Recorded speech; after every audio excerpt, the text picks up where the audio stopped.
Here is my review for The Legend of Korra, Episode 4, so let's get into this week's episode of The Legend of Korra. This was a good episode this week. I enjoyed this episode. What really happens in this episode, though, is that it just resolves everything with Tenzin and his family. Eska's freaking, pissed off, so I wonder how that's all gonna go. And basically, there's gonna be a civil war. The South versus the North. They about to duke it out. They about to go in and go fight. So, I'm looking forward to seeing how this is all going to pan out. So yeah, but this is a good episode. So what happens in this episode is that Korra's parents stand trial. Korra's mother was able to actually go free, while Korra's father, no, he has to go to jail. Well, at first, actually, he was sentencing them to death. This is treason, you're gonna have to die. And I was like, whoa, it's pretty harsh, but holy crap. But then, that bothered Korra so much so that she ended up threatening the judge. It's like, if you kill them, I'll kill you. And I was like, whoa, calm down. This is all right. I mean, I understand I'm still father, so of course you're gonna get mad. But that's a judge. You don't, that guy has power. He can try to throw you in jail. I mean, I'm just saying, that was interesting. That was interesting. But no, freaking Unalaq was able to try to lighten their sentence to where they'll just go to jail. They'll live, but they'll go to jail for the rest of their days. And that's what happens. Well, that's what's supposed to happen anyways. Korra still didn't quite like it though, seeing as they went home as she went home with her mom started crying and stuff. She just felt useless. And Korra wanted to do something. She wanted to see if she can still get her father out. And so she ends up confronting the judge. The judge is, ride his car. It's a nice day, nice ice day and everything. Then freaking see Korra in the back, in the mirror. Korra's going in, and he's like, "Oh crap!" And start going all fast. But no, freaking Naga comes up, knocks the car. The thing is, that was pretty dangerous. The thing is, the road was it's I guess it's on a mountain, I guess, because it's pretty high up. It's circular and stuff, and yeah, you could fall, you could die. And that's pretty dangerous for what she did right there. You look at this guy was able to go to the other side and ran into the wall. Because if he went the other way, he would have fell right off and he would have been dead. So I was like, whoa, I mean, that's kind of dangerous. But nonetheless, Korra knocks him out the way, ends up getting him out the car, and then it ends up talking to him. And we get some interesting information out of him. And what happens here is that apparently Unalaq planned all this. He wanted to make it seem like this was a fair trial when it really wasn't. This was all planned. Everything he said was all planned, and it wanted to make him look good as well. So he's like, send him to death. No, and then he ended up going by trying to show mercy, try to see if he can calm him down. Yeah, that was all staged. Everything was staged. Everything was staged, even to the point where Korra's father was banished. That was even staged by his brother because he wanted power. The whole thing. This is his whole plan. All he wants is power. He wants everything his brother has. His brother had all the power. He even had the Avatar as a daughter and stuff, and he wanted all that. He's trying to steal everything. He wanted to freaking get him out the way. So that's why he let Korra's mother go, but not him, because he needs to get out the way. So that's what he's trying to do, because he wants all his power. He wants even Korra there. This is my daughter now. He wants to steal everything from him. He wants to make him nothing. That is what's going on here. So that's interesting. So this is some brotherly conflict going on right here. So that's interesting. So yeah, he was the reason why he was banished, and this whole thing was all staged by him. And so the thing is, Korra and gang, they want to try to see if they can get Korra's father out, and they attempt to, but he's no longer in the jail because Unalaq sent them to the Northern Water Tribe, or was going to send them there. They have the boats ready and they're trying to go. And so the thing is, you see a little bit of confrontation with Korra and Unalaq. They start fighting and stuff, and of course Korra wins that bout, and they end up trying to go save Korra's father. And so they end up going to go do that. The animation for that scene was pretty nice. The fighting and everything. They were on this boat and everything, and then they had to get a plane because she needed to be on the plane so she can water bend the area so she can let the boat go by, so she can get to her father. And so we see her going to the Avatar stage while she's on this plane while Asami's riding it. And I will say this: I like the fact that we get to see Asami in this episode, she's actually doing stuff. I was kind of nervous that we might see her get pushed to the side, she's not gonna really do anything. So I like the fact that we're seeing her do stuff. So that's good. So she's still gonna be around. She's still part of Team Avatar, yeah.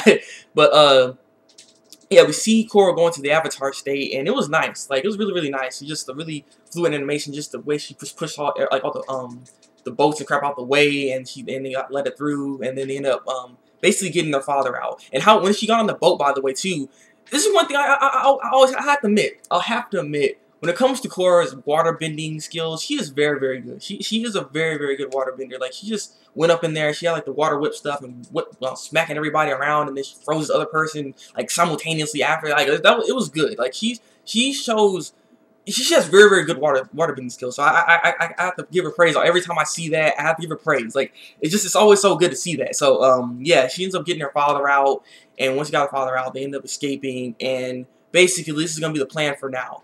What they're going to do is that the South and North are going to fight each other at this point. But the thing is, the South will lose is the problem. So the only thing they're going to try to do is try to hold off the North, and so that Korra can bring the United Nations to play to try to help the South with this whole conflict, see if they can fix all of this, the whole thing. So what we're going to get to see in the next episode is probably the Republic City president. So we're probably going to finally get to see him. So that's going to be an interesting thing and a nice reveal. Probably also going to end up seeing General Iroh come back as well. So that's going to be a nice thing as well. Hopefully get to see some of the other generals from the other nations as well. I'd love to see that. You know, the Earth, you know, Allied Nation leader general. So I love to see them if they get to be like part of this whole thing. So I like to see that if they can get them in there.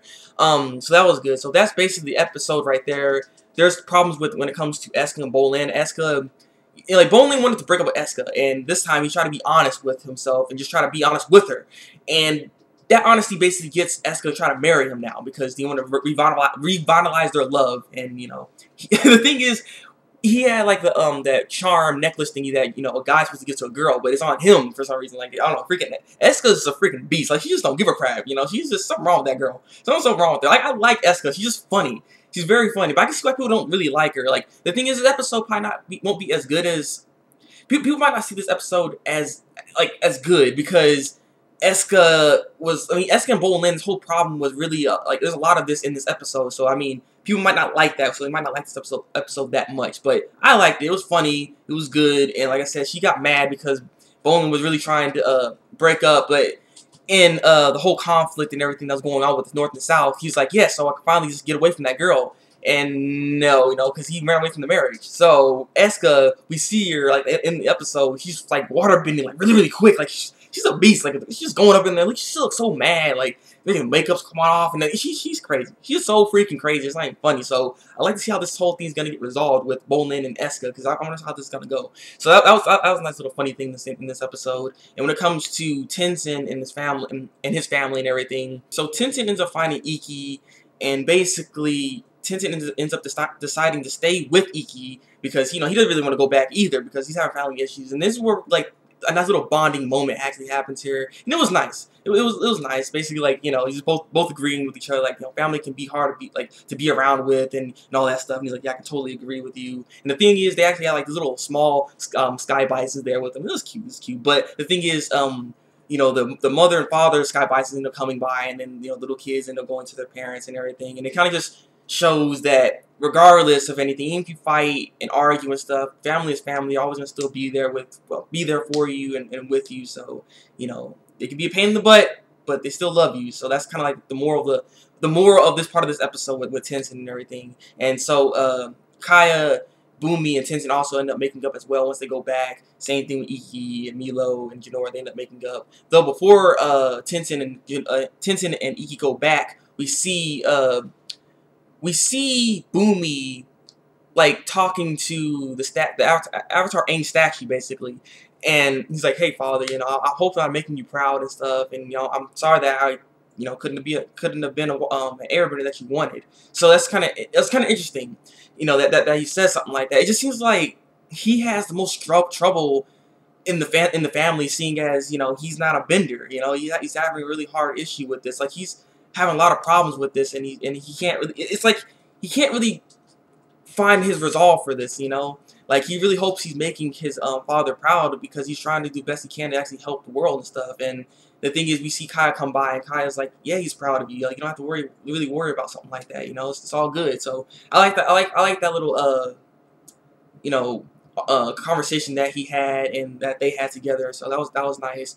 And when Tenzin came back and they made up, they had like this picture, and we get to see Katara, Aang, and the three of them young and stuff. Like, it was a nice picture. It's so good. Like, in all honesty, I would love to see a season with just like Aang older, like an adult. Same thing with Katara. Same thing with Sokka. Same thing with Toph. Everybody just like older. I would just love to just see them and just some kind of series about they're older and maybe some kind of conflict they went through. So I don't know. I just love to see them older. I miss them. I don't know. I miss those guys. But that was a nice little picture that they had right there. So just like I said, it's the theme of it, just family bonding, regardless of whatever happens. We're still there with you. So that was also a nice thing with this episode too. So I can appreciate that. But the reason why they ended up probably resolving all the conflicts, or this conflict right here, is that they'll probably end up returning at some point, and they'll run into Korra. And maybe Korra might apologize to Tenzin so that, because the thing is, Tenzin's still part of the council, so she'll probably need some backup on this. So Tenzin will be there for her, and they'll go to the Republic City, see the president there, and so they'll talk and stuff. So basically, everybody's gonna be together. They're gonna end up joining together so they can stop this whole conflict going on with the North and South. So that's what's gonna be happening. So I look forward to seeing how this all will pan out. Hopefully, we'll see more development on Korra's side, where she becomes more spiritual and stop trying to be so physical. Because like I said, it was pretty dangerous what she did with that judge. Like I said, she could have killed him. But like I said, I want to see her become more spiritual, and just want to see what else happens. So leave a comment below. Tell me what you think of this week's episode of The Legend of Korra. Like this review, and subscribe to my channel if you want to see some more Legend of Korra reviews from me. So yeah, it's been the Breakmaster, and until then, people, break out.